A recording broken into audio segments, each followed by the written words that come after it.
Really, for my birthday, all I wanted was to go stay in a fancy hotel or go to the spa. I was like, I just want to go downtown, stay at a hotel, go to the spa by myself, which I was comfortable doing with my family. But I was like, oh, there's no point in doing that for just me, like spending that money and time away from my family for just me. And I kind of lived with that thought for a bit. And when I heard myself say that out loud, I was like, wait, why do I think I'm not worth that? Why do I believe it only counts if it benefits other people? That moment made me realize something big. So big that it changed how I approach rest, self-care, and unplugging from both life and work demands. And that is what we are talking about today. Welcome to the Muscles and Mindset Revolution podcast, the podcast for ambitious women who want to build strength, feel confident AF, and lose fat for good without counting calories or BS quick fixes. I'm your host, Ann Jones, certified life coach, personal trainer, and mindset expert. After 15 years plus in the fitness industry, I know the real key to lasting change isn't just what you do, it's how you think. If you're ready to shift your mindset, build a lifestyle you love, and feel confident AF, you're in the right place. Let's dive in. Today's episode is inspired by my own journey of trying to disconnect. One of the things that I've been working on for several years is, well, since becoming a mom, really, one of honestly my biggest concern for becoming a mom, becoming a parent, my biggest fear, I was not worried about labor and delivery. I wasn't worried about my body. I was like, I got that. I was worried about losing myself because even before having a baby, I had spent probably 10 years, almost 10 years, working, training, coaching, teaching fitness to women who were mostly moms. And all I heard about was how hard it was, how terrible it was, how they didn't get any sleep, they don't have any money, they don't have any time for themselves. That's what I was afraid of. I was like, well, that sounds awful. I don't want that. So I very intentionally wanted to maintain my sense of self. And one of the ways that I know that we do that is by spending time with ourselves and spending time alone.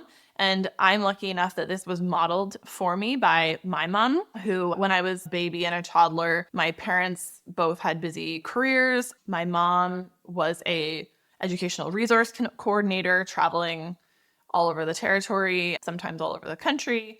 And she would go do that. And my dad would stay home with me, even though he also was running an airline. So that kind of independence was modeled for me, which I'm so grateful for. And yet, it still, as a parent, was challenging. My husband and I went to Disneyland when our daughter was almost 1 because I had wanted to go to Disneyland for my 30th birthday. And then I was super pregnant waiting to have a baby. So we went the next year instead. We went to Costa Rica for 10 days when she was almost 2, when she was 2. Like, I really prioritized those things. But I found it harder to do it for just me. And if you've been here for a while, you may have heard this story before, but after those 2 trips with my husband, I really prioritized our time together. After those 2 trips, I was thinking like, and I'll come to this too, my life was so good, everything was good. It's kind of like I had all these things that I had desired. And really for my birthday, all I wanted was like to go stay in a fancy hotel or go to the spa.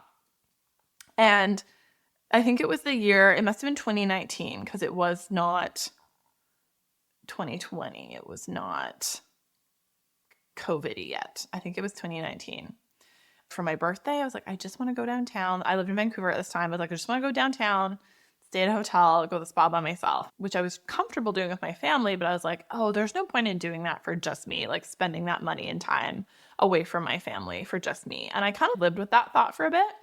And then it came back to me and I was like, oh, I heard myself saying it. Maybe I said it to my husband or something. And he was like, do whatever you want. But I was like, I heard myself saying, it's not worth it for just me. That statement was what made me realize I don't want to speak that way about myself. I don't want to think that way about myself. I want to be just as worth it as like all of us are. Like both are of value to me, but I don't want to be speaking to myself like I'm not worth doing it if it's just me. That's not the way I want to think of myself.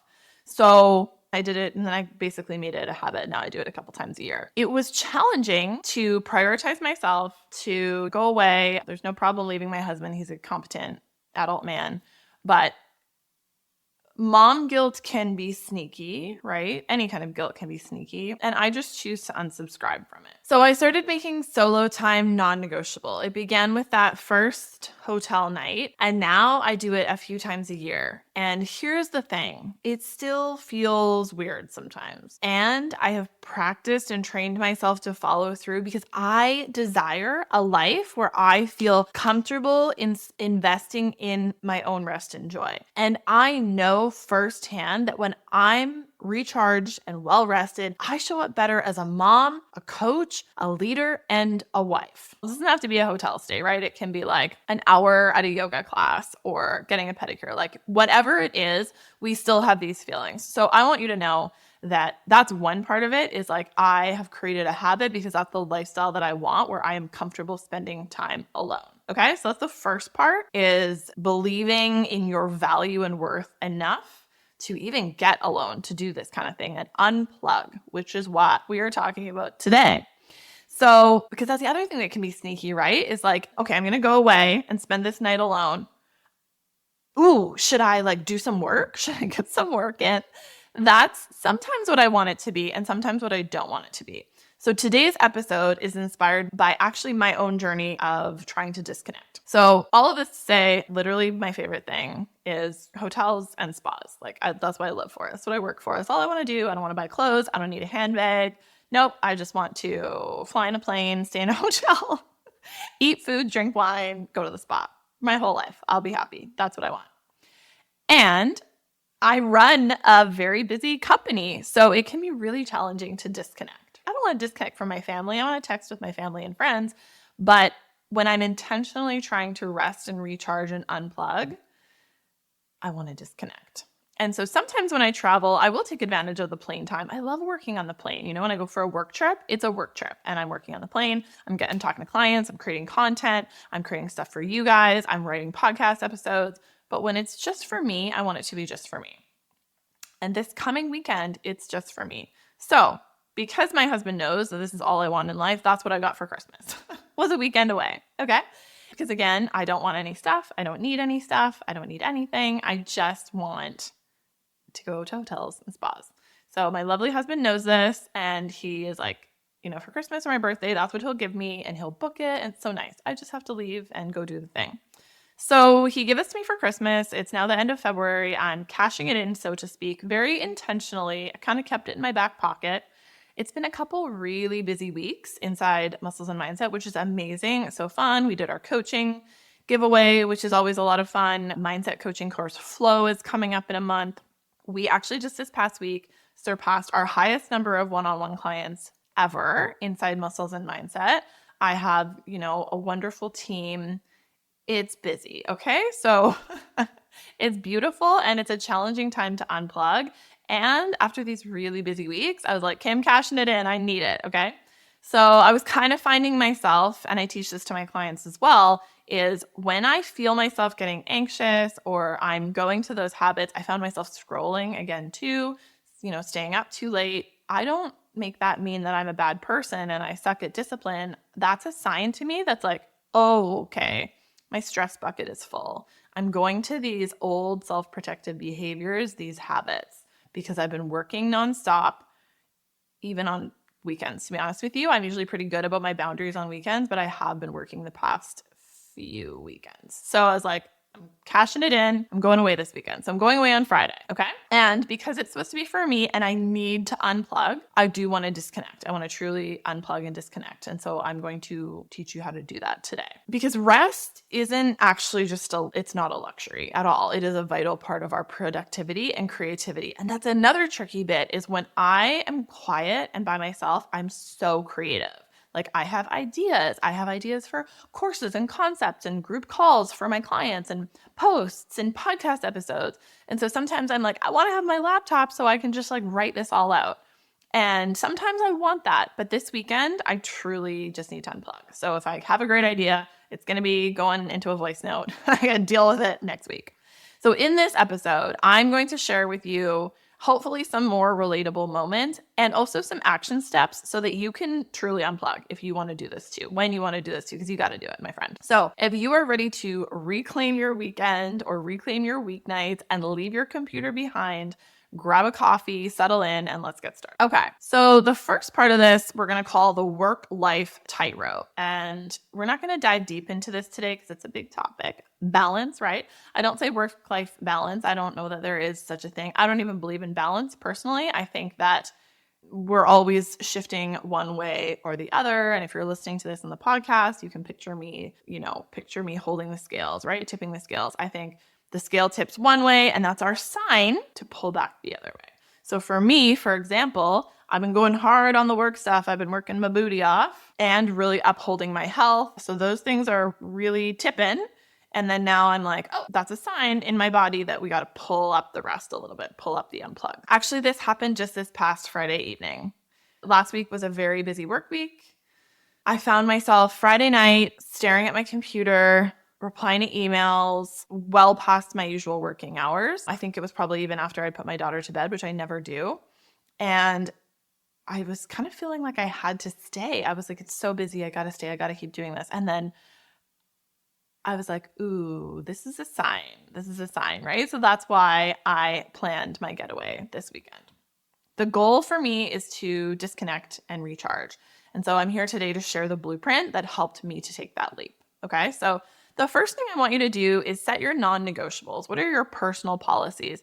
And like anything, I'm going to say start small. Right? Even with boundaries, we have to start really small. So before you fully step away from the digital noise for your unplug, the first step is to know your non-negotiables, right? Think of this as your pre-retreat rituals, small actions that prepare your mind and your workspace, your business, your job for a break. So the first thing that I need you to do is know what you need to do and what you don't need to do. I have lots of friends who work in corporate and travel a lot and go on vacations. For them to be successful, they need to know, what's the plan? Are we still going to work out? Is this a vacation where we work out, or is it fully body rest? Is this a vacation where I'm still taking calls, replying to emails, WhatsApp me, or am I fully offline? I always share with my team, there's a couple different levels of time off, right? So we have a time off thread in our software where we're sharing who's off, and then we'll share there, this is a fully offline, don't message me, I'm not going to be checking my email. Most of the time it's like, I'm just not taking calls. Can you cover me in Trainerize? Can you cover me for a client check-in? I'm still going to be replying to you. I'm still going to be replying to clients. I'm just not taking calls. Or sometimes it's like, I'm fully offline. So you need to know that first. Otherwise, you're going to be in this back and forth, what am I doing? Am I replying to clients or not? Should my team message me? And you know what I'm going to say? To have trust, you have to establish that before time. So know the level of unplugging that you're doing. And then the first thing that I want you to do is tie up loose ends. So before you leave, identify any tasks that might otherwise tug at your attention while you're away. This could mean sending out whatever emails, finalizing, doing an end of week check-in, or simply organizing your workspace, right? And the idea here is not to create more work, it is to create mental space. By setting these tasks aside, you're telling yourself, I'm done now and I can relax. And spoiler, you're going to relax whether you do this or not. This is just a little tip for you. So for example, for me, I've planned this already into my week. So I'm leaving on Friday morning. I'm going to see my daughter sing at a thing, and then I'm catching a ferry. So I actually have to be locked and loaded on Thursday. So my time block, my work block on Thursday morning is just to schedule my social media posts for the weekend. So I don't even have to be on social, and do a meal plan for next week, because normally I would do that on the weekend when I don't want to come home to no groceries. So I'm going to schedule my social posts. Actually, I'm probably first going to do the meal plan, because if I don't do that, there is no plan. And if I don't order groceries, there's no food. If I don't do social posts, I can do them on the weekend. I would just rather not. So that's my Thursday morning, is those things. And then so I had to look at my week to do that. I'm not just going to run into Friday and be like, oops, I have all this work to do and nothing has happened and we don't have any food on the weekend. So that's tying up your loose ends. The second thing I want you to do is communicate your boundaries. Let your colleagues and clients know that you are offline. Again, what level of offline are you? A simple out of office message can work wonders, right? It not only sets expectations, but it also helps you avoid the creeping anxiety of missed opportunities or like, oh, I should be doing this work. So again, first of all, you need to know your non-negotiables. How available are you? Are you available? Are you available at all? And then you have to uphold them, right? So again, letting your colleagues or clients or whatever know that you're going to be offline, whatever level of offline, send an email responder. And I'm generally not on social on the weekend a lot anyways. Sometimes I am. And you also have to be okay just like leaving it. Like if a client messages me on the weekend, first of all, I usually don't know because I'm not working, so I don't check it. But like if you text me or you message me on Instagram, I'm just going to leave it till Monday. Not because I'm a jerk, but because I want to empower you to learn. I'm modeling, right? And many of my clients have thanked me for doing this, for modeling this for them, that like, I don't need to respond to you on Sunday morning. I'm just going to see it and leave it till Monday. It's totally cool. It's going to be fine. We're all big girls, you know? So those are the two things that it's really three things, is knowing your non-negotiables, tying up loose ends, and then communicating those boundaries and non-negotiables. Okay, now let's talk about the big one, which I don't always do, and it is leaving the computer at home. So when I travel for work, when I go to a conference or whatever, obviously I have my laptop. I need it, right? Or if I'm meeting up with my team. This weekend, it's not for work. It's for me. I do not need a computer. So I'm leaving it at home. I know it sounds sacrilegious, right? And I'm not an iPad girly. Personally, I don't even actually understand the point of an iPad because I am not typing on an iPad. I don't want to watching a movie, I guess, is fine, but I'm just like phone or computer. Like I'm not writing emails on my phone. I know. I don't type shit on my phone. It's too small. I don't want to. I don't do it. I do that on my computer. So I'm not like an iPad girly. I'm leaving my computer at home. If you're truly committed to unplugging, this is a non-negotiable, as well as some other things that I have to share with you in a moment. But we'll start with the computer. Physically leaving your computer behind is a powerful statement to yourself. And it removes the temptation, because this is what I used to do. It removes the temptation to just check in, just see what's up, right? There's no possibility. It's just not possible. I can't do it. In my experience, the physical art of disconnecting has a profound psychological impact. Without that constant pull of notifications and emails, which we can also talk about in a moment, your brain gets the chance to recalibrate and enjoy the present moment. Now, on the note of notifications, I do not have notifications on my phone. Anyway, I get notifications for texts for my friends, my family. That's it. No other notification, because I am not going to be a slave to an email coming in. I don't even have Facebook on my phone. Sometimes I have to download it if I'm like doing a work thing, I'm doing a live or something. And Instagram, I would love to remove, but I use it all the time and it deletes your stuff if you delete it. But there's no red dots and there's no notifications. And if you're not doing this already on the regular, which I would recommend, definitely do it for your unplug. No notifications. I don't even have those apps. Work apps, not on my phone. You might worry. I want you to identify what the worry is for you. Because for me, it used to be, I'm missing something. Somebody's going to be mad at me. For you, it might be like something urgent is going to come up. It can wait. I always say to my team, there are no fitness emergencies. There's no fitness emergencies. There are only like real emergencies. If you are unplugged, this is your time to recharge. And sometimes that means putting your work on pause, or not even your work, social media. Like if your job is not taking over your phone, I'm sure social media or Facebook is.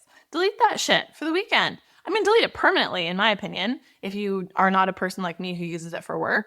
But for your weekend away, get rid of all the apps. There will be no apps on my phone except for like text. Step number 4 is to actually limit your phone use. It's so real and we really need to be intentional about it. I'm going to recommend 2 books and resources for you that really help me. One of them is the book, How to Break Up with Your Phone. And the other one is the book, Indistractable by Nir Eyal. And I'll link them both in the show notes here. They were both really, really helpful for me for this purpose. But long before this, in 2020, when my company really first started getting busy, I learned to turn off my notifications for work-related apps and social media apps. I moved those apps off my home screen. So, the first thing I see is not a ping of a social or work urgency. And I try to keep my home screen clean and boring with like the insight timer, Calm, my calendar, and texts and music, podcasts, those kind of things, right? Creating these very small physical and digital boundaries helps to reinforce the idea that this time is for you, that all of your time is for you, that it's yours. So that's one thing. And both of those books that I mentioned will really help. I love the book Indistractable by Nir Eyal because he has a system. He walks you through how to clean up those external triggers, which is like leaving the computer at home and cleaning up your phone, your apps, your notifications. But then he also addresses the internal triggers, which is what I'm often working on with my clients, right? Which is the pull, the sense of urgency, like I talked about on the podcast last week, the feeling that you have to do X, Y, and Z and you have to do it now. Those are internal triggers that we have to address by going into the body. And just like it's easier, anything is easier. Starting a fitness journey is easier with external accountability. It's easier to deal with the external triggers first and then the internal triggers. Those are the tough ones, right? Because we're making it mean something about us. So that's the next thing, is limiting phone use. And my last takeaway is to cultivate a mantra or a mental cue for relaxation. So for many of our clients who really still believe in their worth is wrapped up in productivity, it might be rest is productive. For me, I had to learn, what were mine? It's safe to do one thing at a time. That was really, really big for me. It's safe to be present because for many of us, our nervous system has a belief that something bad will happen if we slow down, if we aren't constantly available. Logically, we might know it's okay and it's actually good for us, but on the level of the body, it feels scary for some reason. So practicing a mantra that really fits for you. So for me, it's still often I will practice, I'm safe to be present. It's safe for me to do one thing at a time. By repeating these mantras, you'll rewire your brain to view rest as a critical part of your success. Whenever I feel that internal trigger, that twinge of distraction or guilt, I will first come back to, what am I feeling in my body right now? And what do I want to think instead? Because that's going to dictate how I feel. It's actually safe for me to take a break. It's safe for me to be present. It's safe for me to slow down. It's safe for me to leave this till tomorrow. That's essentially me planning to do my best work later, to take my best care of my clients, my family, whoever later. So it also is helpful to have sort of an image in mind of your most relaxing visual, right? So for me, I will come back to, I had a moment on one of the first day of my honeymoon, I think it was. I had like a moment of tears. I was so grateful. I was like in Bali at the ocean, watching my husband on the rocks, this like crazy, I could like cry right now thinking about it. This like crazy ocean vista. And I was like, oh my God, I am so lucky. And I will come back to that moment of the warmth and him and the ocean and that island and like the sounds behind me. I will come back to that moment of peace, the sun warming my skin, gentle breeze on my hair. And that's like, I practice that feeling because that's the environment where you can more easily practice mindfulness, right? It's not so easy here in your office with all the pings and kids and your phone. So whether you're going away for the weekend, you're going to the spa, you're just lying in bed journaling, you're reading a book, you're simply trying to soak in a moment, it's helpful to visualize that mental cue for relaxation, whether it is with a visualization or a mantra. It will settle your mind into a rhythm of both peace and productivity because you can have both at once. Okay, so let's recap the actionable steps that I gave you for unplugging and truly embracing your rest. Number 1, tie up loose ends. Finish any critical tasks. Organize your workspace before you leave. That will require some planning. Number 2, set clear boundaries once you've decided what your personal policies and non-negotiables are. Communicate your unavailability to colleagues, clients, and family. Number 3, leave your computer and probably your iPad behind. Physically remove that external trigger, the temptation, by leaving work devices at home. Number 4, manage your phone usage. Turn off notifications, really at all. Delete work apps for your time of unplugging and replace them with apps that promote relaxation And lastly, adopt a restful mantra and or visualization. Use simple affirmations like rest is productive. It is safe for me to be present to shift your mindset. These steps are not just theoretical ideas. These are real practices that you can do, most of them in 60 seconds, that have transformed not just my weekends and my rest time, but my life, to be quite honest, from a time of guilt into peace. I want my daily life. Well, I don't want to have to go to a spa or resort to unplug. I do it because I like it and it's fun and it feels good. But I really try to put that into action. So that visualization of how I felt in Bali, how I feel at the spa, the sounds that I hear, the things that I'm thinking, the smells that I smell, I try to romanticize my daily life and have those as frequently as possible, right? I got my little clarity spray here. I got my cards. I got my inner calm drink. I really try to put into action how I want to feel all the time, not just on a weekend away. Okay, before we wrap up, I want to leave you with a little exercise. This is designed to help you commit to your digital detox, your unplugging, and truly enjoy your weekend. Okay, so here it is. Number one, I want you to do a pre-retreat reflection. Take 10 minutes today to jot down any lingering tasks or thoughts about work and identify the ones that can wait or be done by someone else. This is a great practice for daily life too, by the way. Number two, I want you to set up your environment. Decide a specific spot at your retreat, your unplugging, your hour away, your hour in the park where no digital devices are allowed. Make it a sanctuary for you to connect with you for your mindfulness. Number three, I want you to create a personal mantra like we talked about. A simple phrase that resonates with you that you can have ready. It's safe for me to relax. Rest renews, rest is productive, this time is for me.